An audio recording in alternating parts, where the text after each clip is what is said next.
بسم اللہ الرحمن الرحیم۔ السلام علیکم۔ اللہ تبارک و تعالی قرآن پاک کی سورہ مومنون میں ارشاد فرماتا ہے، اور کیا تم یہ خیال کرتے ہو کہ ہم نے تجھے بیکار پیدا کیا اور تمہیں ہماری طرف لوٹ کر نہیں آنا؟ پیارے دوستو، کیا آپ جانتے ہیں کہ جس دنیا کے اندر ہم جی رہے ہیں یہ ایک دھوکہ ہے، اور یہ خوبصورت اور دلکش نظر آنے والی دنیا ہماری آنکھوں پر ڈالا ہوا ایک پردہ ہے۔ اس پردے کے پیچھے کا منظر بہت ہی خوفناک اور ہیبت ناک ہے۔ جب انسان مر جاتا ہے تو اس وقت انسان کی آنکھوں سے یہ پردہ ہٹ جاتا ہے۔ تب مرنے والا انسان ایک نئی دنیا کو دیکھتا ہے جو اس کی حقیقی اور اصل دنیا ہوتی ہے۔ اس بات کے اندر کوئی شک نہیں کہ ہر انسان کو اس خوبصورت نظر آنے والی دنیا کو چھوڑ کر اپنی حقیقی دنیا کی طرف ضرور جانا ہے۔ اس دنیا میں داخل ہونے کے بعد کبھی بھی انسان اس دنیا میں لوٹ کر نہیں آئے گا۔ پیارے دوستو، کیا آپ جانتے ہیں کہ جب انسان کی موت کا وقت قریب آ جاتا ہے تو مرنے سے 40 دن پہلے انسان کے ساتھ کیا ہوتا ہے؟ مرنے سے 40 دن پہلے فرشتے اس مرنے والے انسان کے بارے میں کیا کہتے ہیں، اور آسمان پر انسان کی موت کا فیصلہ کس طرح کیا جاتا ہے، اور روح نکالنے والے فرشتے انسان کے پاس آ کر کیا کہتے ہیں؟ پیارے دوستو، ان تمام تر سوالات کے جوابات قرآن و حدیث کی روشنی میں آج کی اس ویڈیو میں ہم آپ کو بتائیں گے۔ لہٰذا آپ سے گزارش ہے کہ اس ویڈیو کو اینڈ تک ضرور دیکھیں۔ پیارے دوستو، اللہ تبارک و تعالیٰ نے قرآن پاک میں انسان کی تخلیق کا مقصد بیان فرما دیا کہ ہم نے انسان کو صرف اور صرف اپنی عبادت کے لیے پیدا کیا۔ انسان کی موت کی گھنٹی بھی بجا دی کہ ہر انسان کو مرنے کے بعد ہماری طرف لوٹنا ہے اور اپنے اعمال کا بدلہ لینا ہے۔ پیارے دوستو، اللہ تبارک و تعالیٰ کے عرش کے نیچے ایک درخت ہے جس کا نام شجرۃ المنتہی یا سدرۃ المنتہی ہے۔ یہ درخت کتنا بڑا ہے اس کا اندازہ اس بات سے بخوبی لگایا جا سکتا ہے کہ اللہ تبارک و تعالیٰ نے اس کائنات کے اندر انسانوں اور انسانوں کے علاوہ جتنی بھی مخلوقات کو پیدا کیا ہے ان کی تعداد کے برابر اس درخت کے پتے ہیں، اور ہر ایک پتے پر ہر ایک انسان اور جاندار کا نام تحریر ہے۔ پیارے دوستو، روایات میں آتا ہے کہ جب انسان کی موت کا وقت قریب آتا ہے اور اس کی عمر ختم ہو جاتی ہے اور انسان کی موت واقع ہونے میں 40 دن باقی رہ جاتے ہیں تو اس وقت حضرت اسرائیل علیہ السلام کے سامنے اس درخت کا ایک پتا گر جاتا ہے۔ اس پتے پر اس بندے کا نام تحریر ہوتا ہے جس کی موت واقع ہونے والی ہوتی ہے۔ اس طرح جب شجرۃ المنتہی سے جس انسان کے نام کا پتا گر جاتا ہے اس وقت آسمان کے تمام فرشتے اس شخص کو مردہ کہنا شروع ہو جاتے ہیں، اور وہ مرنے سے 40 دن پہلے فرشتوں کی لسٹ میں مردہ لکھ دیا جاتا ہے۔ پیارے دوستو، اس طرح وہ انسان جس کے نام کا پتا گر چکا ہوتا ہے وہ دنیا میں 40 دن تک زندہ رہتا ہے، اور جب اس کی زندگی کے 40 دن پورے ہو جاتے ہیں تو ملک الموت علیہ السلام اس کے پاس آتے ہیں اور اس شخص کے سامنے آ کر بیٹھ جاتے ہیں۔ اس وقت بندہ اپنی بیماری کی تکلیف میں ہوتا ہے۔ جب وہ ملک الموت علیہ السلام کو دیکھتا ہے تو ان کو دیکھ کر گھبرا جاتا ہے اور ان سے پوچھنے لگتا ہے کہ تم کون ہو؟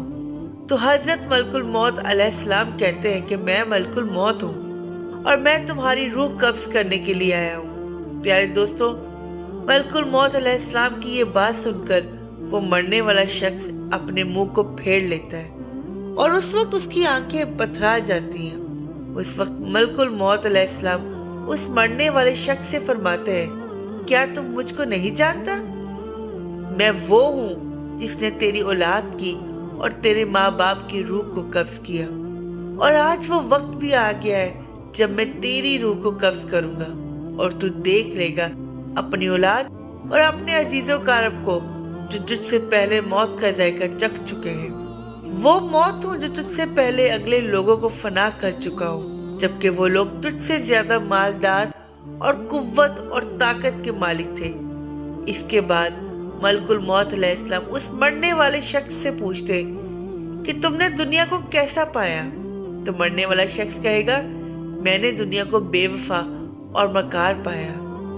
اس کے بعد اللہ تبارک و تعالیٰ کے حکم سے دنیا اس شخص کے پاس آئے گی اور اس مرنے والے شخص سے کہے گی، اے نافرمان، تو نے اپنے رب کی کس قدر نافرمانی کی اور کس قدر تو نے گناہ کیے۔ تجھے بہت سارے لوگوں نے سمجھایا اور نصیحت کی، باتیں سنائی، لیکن تو نے کسی کی بات نہ مانی۔ تو یہ سمجھتا رہا کہ میں اس دنیا میں ہمیشہ ہمیشہ رہوں گا اور مجھے موت نہیں آنی۔ اس کے بعد وہ دنیا جس سے انسان ساری زندگی محبت کرتا رہا اور اپنی آخرت کو چھوڑ کر گناہوں کے اندر مبتلا رہا، اس وقت وہی دنیا اس مرنے والے شخص سے کہے گی کہ میں تجھ سے اور تیرے اعمال سے بیزار ہوں۔ پھر اس کے بعد اللہ تبارک و تعالیٰ کے حکم سے اس مرنے والے شخص کا مال اس کے سامنے آئے گا اور اسے کہے گا کہ اے نافرمان، تو نے ناحق اور ناجائز طریقے سے مجھے حاصل کیا اور تو مجھ کو گناہوں کے اندر خرچ کرتا رہا۔ اگر تو اپنا مال غریبوں اور مسکینوں پر خرچ کرتا تو آج میں تیرے کام آتا۔